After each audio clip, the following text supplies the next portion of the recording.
Hello, everyone, and welcome back to Education Unfurl Biology. In this video lecture, we are going to learn about wildlife damage control, and this is the third video of this video lecture series, which is all about wildlife damage. We have already discussed 4 techniques for wildlife damage control in our previous video lecture, that is the second part of this video series. We discussed about the modification of habitat and food, and we discussed about exclusion or barrier or screening, about frightening devices, and about the repellents or aversive conditioning in that video. In this video, we are going to discuss about the removal or relocation, about reproductive interferences, and about the guards which can be used for wildlife damage control. So let us begin with this. So now moving on to the next technique, which is removal and relocation. Basically, we can use the procedures of shooting, hunting, or even the aerial hunting for this purpose. Shooting is done for the removal of pests or birds from that particular area, or repel them from protected area. Hunting is done in a regulated and a managed way. For example, for deer or any other animal, it has to be performed with permission. Shooting, however, can be done by the use of rifles, the air guns, or certain shotguns with permission, obviously. It is said that it is more effective at night if we use spotlights with a red lens or night vision equipment, which is, however, not legal in certain states. For aerial hunting, we use aircrafts, for example, for wolves, for coyotes, for bobcats, or for foxes. And there are two crew basically in that. One crew is the ground crew, and the second one is the one which is in the aircraft. The ground crew basically can induce the coyote to howl using horn, siren, or recorded howls. And when the coyote responds, the aircraft directs to the location from where the response is coming. And mostly, such kind of aerial hunting is done in early morning or late afternoons and is found successful at those particular times. So, in case of relocation, what we do is basically we trap an organism, we capture them, we handle them, and then we free them in other side so that they cannot harm our premises. And this is termed as relocation because we are changing the location from one place to the other and without harming them. We try not to harm them basically.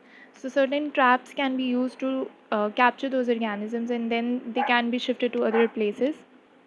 There are many kind of traps that can be used for the same purpose. For example, live traps, foothold traps, body gripping traps, snare traps, and there are many which we will discuss uh, today in this video lecture. First, if we talk about live traps, these can be used to capture the small or the medium or even the large predators like bears. However, it is a bad option for ungulates. And the coyotes, the foxes, the bobcats, these are difficult to be live trapped because they are reluctant to enter the confined areas and are cautious in nature. We also use baits for live trapping. Example, the canned dogs or cat foods, and then we basically, after we have captured them, we can transport them to the release site. The traps which are done without the use of bait are known as the blind or the trail set, and if the trapping is done with the bait, then it is known as a dirt hole set. Now, if we talk about foothold trap, it can be used for animals like beavers, and also the smaller sizes are available which can be used to trap squirrels, rats, or any other small size organisms. And mostly states permit traps with padded or offset jaws so that the organisms are not harmed. Then, body gripping traps can be used for moles or the pocket gophers. Then we have snare traps, which are of less cost and weight is also less. They have stop lock device to restrict the tightening of the organism. For ungulates, we can use the cage traps or the coral traps or rocket nets or drop nets, or certain remote chemical immobilizations can be performed. In the case of birds, we can use the walk-in funnel traps, walk-in or funnel traps, basically for pigeons and house sparrows. These can be used. Mist nets can be used for house sparrows around the barns and the farm plots. And in the case of golden eagles, one thing that has been proved to be efficiently used is the net gun that is fired from a helicopter. It can be used to trap these organisms. So, after trapping, these organisms are then relocated to a new place. So, their relocation follows after the trap has been performed. The organisms are handled carefully, and then a suitable release site is found out, and then they are relocated to that particular site, and hence our place is saved from predation. Now, moving on to the next method or the technique for wildlife damage control, it is the reproductive control. This technique is basically used to reduce the population of overabundant species that is damaging our things, our farms, the livestock, and whatever we want to protect. For we will discuss it differently in different organisms, like in the case of birds, the ungulates, the rodents, the carnivores, the mammals, etc. In the case of birds, we can use the avian contraceptives. These are, however, used less because there is a lack of safe and approved avian contraceptives, and there is difficulty in implementation of the same. In US, the nicabazine is given as bait, and it basically reduces the hatchability of the eggs of, example, Canada goose. Also, egg oiling is done. It is also used to inhibit the hatching of eggs in, example, Canada geese or the gull population. In the case of ungulates, certain sterility causing agents or the contraceptives are used. The contraceptives like chemosterilants or immunocontraceptives, which is highly used, and certain intrauterine devices, certain surgical procedures are used. The immunocontraceptives, which were used earlier, they used to be requiring certain boosters or the second shots, and they were kind of weak. But recently, single shot methods are also found and are being tested and have shown reliability. Then, in the case of rodents, viral vectored immunocontraceptives are in development, are being developed.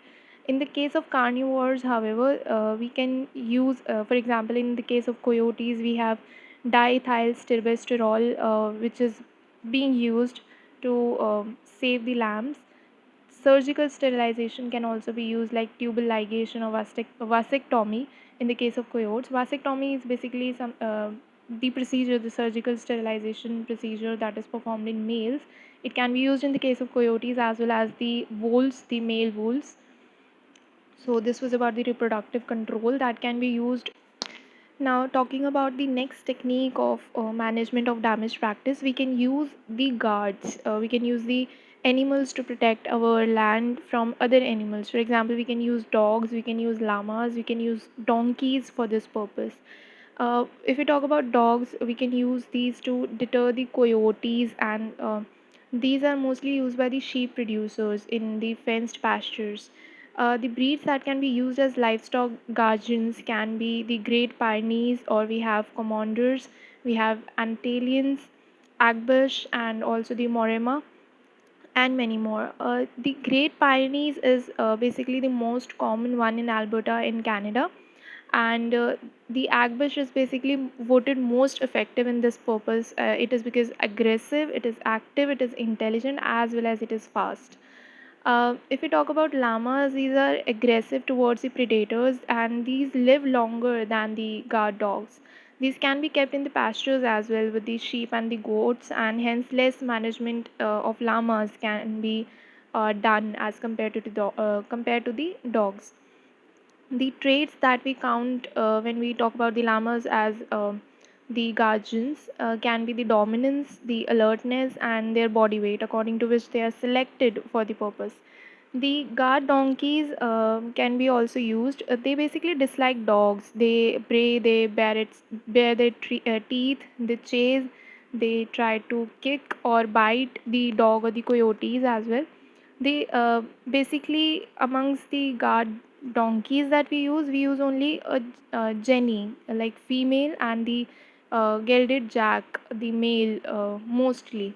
And also, one thing that has to be kept in mind is that we can keep one donkey per flock, so that we can prevent their contact with any other animal, and hence they grow up being protective towards the animals or the animals of the flock that we are keeping them with. And hence they can be protective towards the ones that we want them to protect, and not any other organism that they interact with. This is something that we have to keep in mind while using donkeys as a protector or a guardian of our farmlands or whatever thing we are protecting. In the case of ungulates too, we can use dogs as the guardians to reduce the damage due to deer. Basically, these can be used to protect the orchards or the annual crops. Um, this the use of guardians, basically the guard dogs or the donkeys or the llamas that we use, we basically need selection, the training and care of these animals so that they can serve us for the purpose of protection from the wildlife damage that is occurring to our crops, our livestock, our basically the property that we are protecting. So this was it. It was about the management actions that can be taken to reduce the wildlife conflicts with humans and the other wildlife species and other resources. So we just talked about wildlife damage control. In the subsequent video lectures, we will be discussing about the electric fencing techniques that can be used uh, for the wildlife damage control. And if you like the video lecture, please hit the like button and subscribe our channel Education Unfold Biology for more such videos. Have a very good day, learners, and keep exploring. Thank you.